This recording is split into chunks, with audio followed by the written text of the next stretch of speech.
Returns வந்து double டிஜிட்டில் தான் இருக்குது. ஈவன் தோ மார்க்கெட் கிராஷ் ஆயிருக்குன்னு சொன்னால் கூட இப்போவும் இந்த சிச்சுவேஷன் பார்த்தீங்கன்னா எல்லாமே டபுள் டிஜிட் ரிட்டர்ன் தான் கொடுத்துட்ருக்கு. லாஸ்ட் 2-3 இயர்ஸ் பிஃபோர் ஆரம்பிச்ச உங்களுடைய இன்வெஸ்ட்மெண்ட்ஸ் தான் பார்த்தீங்கன்னா இப்போ எல்லாமே நெகட்டிவ் டெரிட்டரியில் இருக்குது. பிகாஸ் ஆஃப் மார்க்கெட்டோடைய கரெக்ஷனால, ஃபால்னால. எஃப்டி போஸ்ட் ஆஃபீஸ் போகிறதுக்கான காரணம் வந்து கேபிட்டல் வந்து சேஃபாக இருக்கும். இன்ட்ரெஸ்ட் கம்மியாக இருந்தோன்னா கேபிட்டல் சேஃபாக இருக்கும். பட் எஸ்டபிள்யூபியில் கேபிட்டல் லாஸ் ஆகிறதுக்கு வாய்ப்பு எதுவும் இருக்கு? சான்சஸ் இருக்குது. இப்போ எஃப்டிலாம் வந்து பார்த்தீங்கன்னாக்கா as per your tax slab வந்து இட் வில் பி டாக்ஸ்டு. அதே மாதிரி வந்து பார்த்தீங்கன்னா நீங்கள் குமுலேட்டிவ் எஃப்டி போட்டாலும் சரி, இல்லை வந்து பே அவுட் எடுத்தாலும் சரி, அக்ரூவல் பேசிஸில் தென் தான் நீங்கள் கவர்மெண்ட்டுக்கு டேக்ஸ் கட்டணும். ஸோ மியூச்சுவல் ஃபண்டில் பிக்கஸ்ட் அட்வான்டேஜ் என்ன அப்படின்னாக்கா டேக்ஸ் எஃபிஷியண்ட்டாக இருக்கும் உங்களுக்கு. ஸோ 1 இயருக்கு மேலே நீங்கள் ஹோல்ட் பண்ணிவிட்டு அதுக்கப்புறம் நீங்கள் விற்கும் போது வந்து பார்த்தீங்கன்னாக்கா அப் டு 1.25 lakhs வரைக்கும் exempted. Market ups and downs ஆகும்போது எஸ்ஐபி வந்து ஸ்டாப் பண்ணாதீங்க அப்படின்ற ஒரு விஷயம் சொல்கிறீங்க. ஸோ இதே மாதிரி எஸ்டபிள்யூபிக்கு ஏதாச்சும் ரூல்ஸோ ஏதாவது இருக்கா சார்? கரெக்ட். எஸ்டபிள்யூபி வந்து பார்த்தீங்கன்னாக்கா ரேட் வந்து நம்ம ஃபிக்ஸ் பண்ணும்போது ரொம்ப நாமினல் ரேட்டாக ஃபிக்ஸ் பண்ணுறது தான் வைஸ். எஸ்டபிள்யூபி வந்து பார்த்தீங்கன்னா கேரண்டீட் ரிட்டர்ன்ஸ், லைஃப் லாங் வந்து உங்களுடைய பிரின்சிபல் அப்படியே இன்டாக்ட் இருக்கும் அப்படின்றதெல்லாம் வந்து பார்த்தீங்கன்னாக்கா மித்து தான். ஸோ அதில் வந்து ஒருவேளை மார்க்கெட் வாலட்டிலிட்டி ஜாஸ்தியாக இருந்ததுன்னா உங்களுடைய பிரின்சிபலுமே வந்து சம் பீரியட் வந்து டு சம் எக்ஸ்டென்ட் வந்து ட்ராப் ஆகிறதுக்கான வாய்ப்புகள் இருக்குது. இது வந்து உண்மையிலேயே ஒரு நல்ல ஆப்பர்ச்சுனிட்டி. இப்போ மார்க்கெட் ஆல்மோஸ்ட் வந்து ஆல் டைம் ஹைலேருந்து கிட்டத்தட்ட ஒரு 10% கரெக்டாக இருக்குது. ஸோ சென்செக்ஸ் 86,000 இருந்தது, நீங்கள் 78 இருந்ததுன்னா ஆல்மோஸ்ட் ஒரு 10% கரெக்டாக இருக்குது. இது வந்து ஒரு பையிங் ஆப்பர்ச்சுனிட்டி. ஒன்றே பையிங் ஆப்பர்ச்சுனிட்டின்றதுனால ஜம்ப் பண்ணி போய் எல்லாத்தையும் எடுத்து ஒரே டைமில் வாங்காமல் ஃபேஸ்டு மண்ணில் நெக்ஸ்ட் ஒரு 3 to 6 months ஸ்டாகர்ட் பண்ணி நம்ம இன்வெஸ்ட் பண்ணிட்டே வந்தோம்னாக்கா அடுத்த ஒரு 1 or 2 years இதோடைய ரிட்டர்ன்ஸ் டெஃபினட்டாக நல்லா இருக்கும்.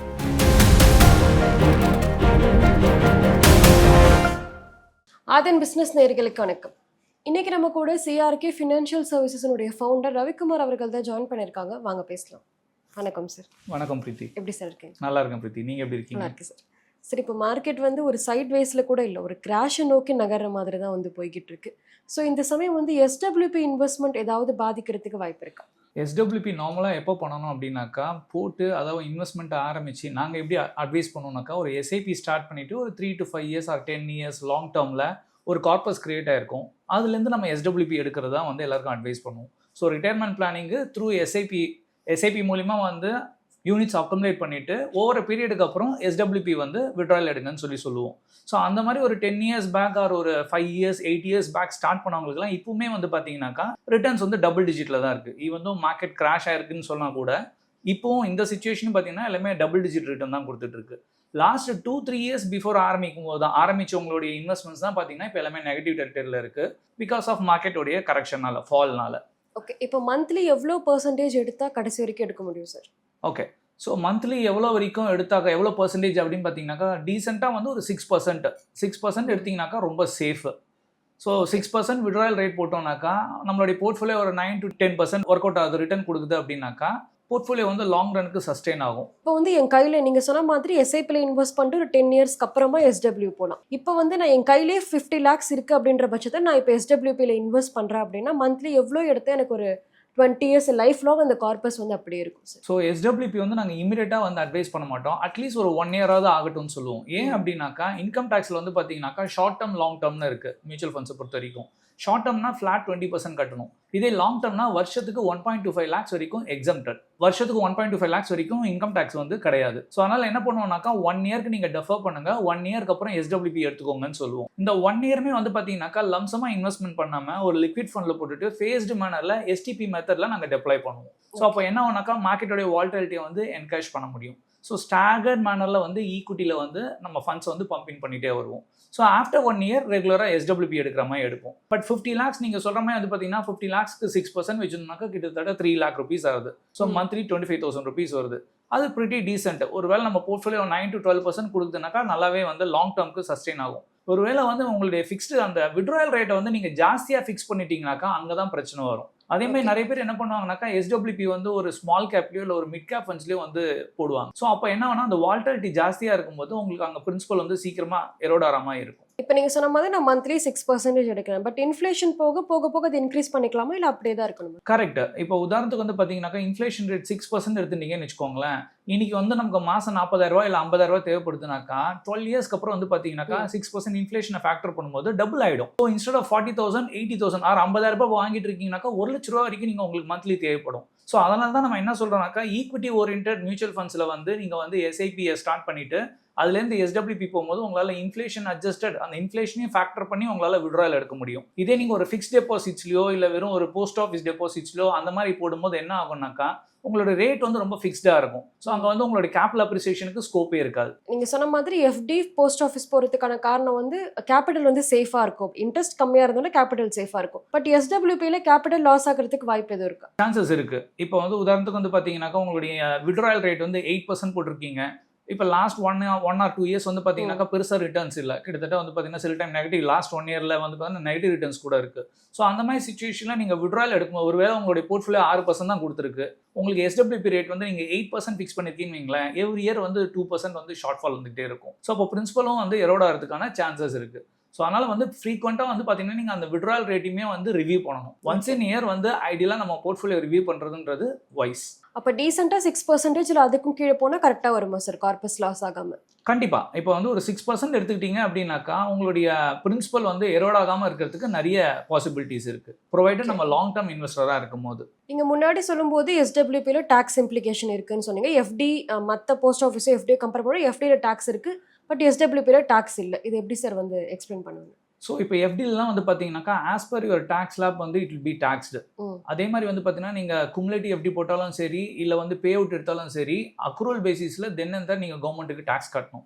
ஸோ மியூச்சுவல் ஃபண்டில் பிக்கஸ்ட் அட்வான்டேஜ் என்ன அப்படின்னாக்கா டேக்ஸ் எஃபிஷியண்ட்டாக இருக்கும் உங்களுக்கு. ஸோ 1 இயர்க்கு மேலே நீங்கள் ஹோல்ட் பண்ணிவிட்டு அதுக்கப்புறம் நீங்கள் விற்கும்போது வந்து பார்த்தீங்கன்னாக்கா அப் டு 1.25 lakhs வரைக்கும் எக்ஸம்ப்டட். பியாண்ட் 1.25 lakhs தான் வந்து ஃப்ளாட்டாக 12.5% கட்டினா போதும், irrespective of your tax slab. நீங்கள் 30% tax slabல இருந்தால் கூட நீங்கள் எஃப்டியில் போட்டிங்கன்னா 30% டேக்ஸ் கட்டணும். இதே நீங்கள் எஸ்டபிள்யூபி மாதிரி மெத்தடில் பண்ணும்போது என்ன ஆகுனாக்கா வெறும் 12.5% மட்டும்தான் லாங் டேர்மாக இருந்ததுன்னா டேக்ஸ் பே பண்ணுற மாதிரி இருக்கும். ஸோ அது பிக்கஸ்ட் அட்வான்டேஜ். ஸோ அதே மாதிரி வந்து எஸ்டபிள்யூபியில் வந்து பார்த்தீங்கன்னாக்கா உங்களுடைய பிரின்சிபல் கம் உங்களுடைய கெயின் இது ரெண்டையும் சேர்ந்து தான் விட்ரா பண்ணுறீங்க. ஸோ அதனால் வந்து உங்களுக்கு பெரிய டேக்ஸ் லயபிலிட்டி வந்து அரைஸ் ஆகாது. இப்போ எஸ்டபிள்யூபி ஒரு பாசிவ் இன்கம் கரெக்டான ஆப்ஷனாக இருக்குமா சார்? எஸ்டபிள்யூபி வெறும் எஸ்டபிள்யூபி மட்டுமே போதுமா அப்படின்னாக்கா டெஃபினட்டாக போதாது. ஸோ அதுதான் சொல்லுவோம், don't put all eggs in one basket. எல்லாத்தையும் எடுத்துன்னு போயிட்டு நான் ஈக்விட்டி ரிலேட்டட் மியூச்சுவல் ஃபண்ட்ஸில் போட்டு எஸ்டபிள்யூபி பண்ணுறேன் அது வைஸா அப்படின்னாக்கா டெஃபினட்டாக வைஸ் கிடையாது. ஸோ மியூச்சுவல் ஃபண்ட்லேயே வந்து பார்த்தீங்கன்னா ஒரு ஹைப்ரிட் ஃபண்ட் இல்லை ஒரு மல்டி அசெட் ஃபண்டில் வந்து போட்டுட்டு அதுலேருந்து எஸ்டபிள்யூபி எடுக்கிறது வைஸாக இருக்கும். இன் அடிஷன் டு திஸ் நீங்கள் என்ன பண்ணணும்னா அட்லீஸ்ட் ஒரு 2-3 அதாவது 20 to 30% 1/3 or 2/3 வந்து என்ன பண்ணோம்னாக்கா இப்போ 2/3 ஈக்விட்டி மியூச்சுவல் ஃபண்டில் வச்சுட்டு 1/3 வந்து சேஃப் பக்கெட்டில் வச்சுக்கிறது தான் வைஸ். ஃபார் தட் மேட்டர் நம்ம வந்து ஃபிக்ஸ் டெபாசிட் இல்லை போஸ்ட் ஆஃபீஸ் இன்வெஸ்ட்மெண்ட் அந்த மாதிரி போட்டு கூட நம்ம மாதம் விட்ராயல் எடுத்துக்கலாம் அதுலேருந்து. இப்போ மார்க்கெட் அப்ஸ் அண்ட் டவுன்ஸ் ஆகும்போது எஸ்ஐபி வந்து ஸ்டாப் பண்ணாதீங்க அப்படின்ற ஒரு விஷயம் சொல்றீங்க. ஸோ இதே மாதிரி எஸ்டபிள்யூபிக்கு ஏதாச்சும் ரூல்ஸோ ஏதாவது இருக்கா சார்? கரெக்ட். எஸ்டபிள்யூபி வந்து பார்த்தீங்கன்னாக்கா ரேட் வந்து நம்ம ஃபிக்ஸ் பண்ணும்போது ரொம்ப நாமினல் ரேட்டாக ஃபிக்ஸ் பண்ணுறது தான் வைஸ். ரொம்ப வந்து 8% இல்லை 10% அந்த மாதிரிலாம் ஃபிக்ஸ் பண்ணிங்கனாக்கா சீக்கிரமாகவே உங்களுடைய பிரின்சிபல் எரோடாகிறதுக்கான சான்சஸ் நிறையா இருக்குது. அதே மாதிரி வந்து எப்போலாம் வந்து நம்ம எஸ்ஐபியை வந்து ஸ்டாப் பண்ணக்கூடாதுன்னு சொல்லுமோ அதே மாதிரி எஸ்டபிள்யூபியும் நம்ம ஸ்டாப் பண்ணக்கூடாது. பட் ஃபாலிங் மார்க்கெட்டில் ஒருவேளை எனக்கு இந்த பணம் தேவை இல்லைனாக்கா நீங்கள் உங்கள் எஸ்டபிள்யூபியை ஸ்டாப் பண்ணிக்கலாம். ஏன்னா மார்க்கெட் இறங்கும்போது நீங்களும் விட்ராயல் எடுக்கும்போது உங்களுடைய பிரின்சிபல் சீக்கிரம் எரோடாகிறதுக்கான சான்சஸ் இருக்குது. ஒருவேளை நான் இதை தான் டிபெண்ட் பண்ணி இருக்கேன் அப்படின்னாக்கா அப்போ நீங்கள் வந்து பாதர் பண்ணாமல் மாதம் விட்ராயல் மட்டும் எடுத்துக்கலாம். மார்க்கெட்டை பார்த்து ஹேஸ்டியாக ஐயோ எல்லாரும் இப்போ வந்து மார்க்கெட் நல்லா இல்லைன்னு சொல்கிறாங்கன்னு சொல்லிட்டு ஒரு ஹேஸ்டி டெசிஷனாக எக்ஸிட் பண்ணணுன்றதெல்லாம் வந்து பண்ணாமல் டிசிப்ளின்டாக ஃபாலோ பண்ணோம்னாக்கா எஸ்டபிள்யூபி வில் ஒர்க். ஓகே, எஸ்டபிள்யூபியில் இருக்கிற மிஸ்கன்செப்ஷனாக என்ன சார் சொல்லுவீங்க? ஓகே, எஸ்டபிள்யூபி வந்து பார்த்தீங்கன்னா கேரண்டீட் ரிட்டர்ன்ஸு லைஃப் லாங் வந்து உங்களுடைய பிரின்சிபல் அப்படியே இன்டாக்ட் இருக்கும் அப்படின்றதெல்லாம் வந்து பார்த்தீங்கன்னாக்கா மித்து தான். ஸோ அதில் வந்து ஒருவேளை மார்க்கெட் வாலட்டிலிட்டி ஜாஸ்தியாக இருந்ததுன்னா உங்களுடைய பிரின்சிபலுமே வந்து சம் பீரியட் வந்து டு சம் எக்ஸ்டென்ட் வந்து ட்ராப் ஆகிறதுக்கான வாய்ப்புகள் இருக்குது. ஓகே, இப்போ வந்து மார்க்கெட் கிராஷ் ஆகிற சுச்சுவேஷன் இருக்குது. இப்போ இன்வெஸ்டர்ஸ் என்ன சார் பண்ணலாம்? மார்க்கெட் கிராஷ் ஆகிறதா இல்லை மறுபடியும் ரெக்கவர் ஆக போதான்றது வந்து யாராலுமே எவ்வளோ பெரிய அனலிஸ்டாக இருந்தாலுமே ப்ரிடிக்ட் பண்ண முடியாது. இப்போ நிறைய மெசேஜ் எனக்கு ஃபார்வர்டட் மெசேஜ்லாம் வருது, மார்க்கெட் வந்து இது வரைக்கும் ஹிஸ்ட்ரியிலே பார்க்காத அளவுக்கு பெருசாக ஃபாலோ ஆக போகுது. இந்த மாதிரி ஈச் அண்ட் எவ்ரி டைம் வந்து நமக்கு இந்த மாதிரி ஒரு நியூஸ் நம்ம பார்த்துருக்கோம். இதே மாதிரி தான் வந்து பார்த்தீங்கன்னாக்கா 2020 கோவிடோடைய அந்த சுச்சுவேஷன் பார்த்தோம். அதுக்கப்புறம் வந்து பார்த்தீங்கன்னாக்கா ரஷ்யா உக்ரைன் வார் பார்த்துருக்கோம். ஸோ நிறைய வந்து இந்த மாதிரி வந்து இன்சிடென்ட்ஸ் பார்த்துருக்கோம். அந்த டைமுக்கு டெம்பரரியாக மார்க்கெட் ரியாக்ட் ஆயிருக்கு. அது எவ்வளோ பர்சன்டேஜ் ரியாக்ட் ஆகும், எவ்வளோ பர்சன்டேஜ் ஃபால் ஆகும்னு யாராலையும் ப்ரிடிக்ட் பண்ண முடியாது. என்னைக்கு யூ டர்ன் எடுக்கணும் யாராலையும் ப்ரிடிக்ட் பண்ண முடியாது. வி ஷுட் ஸ்டே இன்வெஸ்டட், டிசிப்ளின்டாக உங்களுடைய இன்வெஸ்ட்மெண்ட் ஜர்னியை கண்டினியூ பண்ணீங்கன்னாக்கா இந்த மார்க்கெட் நாய்ஸ்லாம் பாதர் பண்ணாமல் டெஃபினட்டாக வி கேன் பில்ட் வெல்த். இது வந்து உண்மையிலேயே ஒரு நல்ல ஆப்பர்ச்சுனிட்டி. இப்போ மார்க்கெட் ஆல்மோஸ்ட் வந்து ஆல் டைம் ஹைலேருந்து கிட்டத்தட்ட ஒரு 10% கரெக்டாக இருக்குது. ஸோ சென்செக்ஸ் 86,000 இருந்தது, நீங்கள் 78 வந்துருன்னா ஆல்மோஸ்ட் ஒரு 10% கரெக்டாக இருக்குது. இது வந்து ஒரு பையிங் ஆப்பர்ச்சுனிட்டி.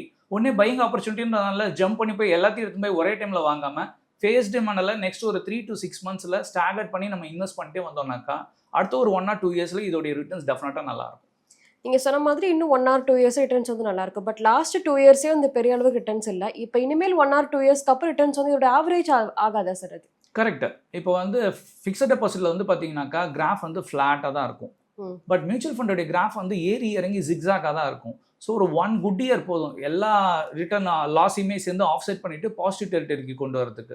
ஸோ ஆவரேஜ் எடுக்கும்போது நம்ம அதுதான் சொல்கிறோம். யாரெல்லாம் வந்து மினிமம் ஒரு 3 to 5 years ஸ்டே பண்ணுறாங்களோ அவங்களுக்கு போர்ட்ஃபோலியோ வந்து ஒரு 13% டீசெண்டாக வரும். ஸோ 1 வருஷம் 2 வருஷம் நெகட்டிவ் ரிட்டர்ன்ஸ் கூட கொடுக்கும்.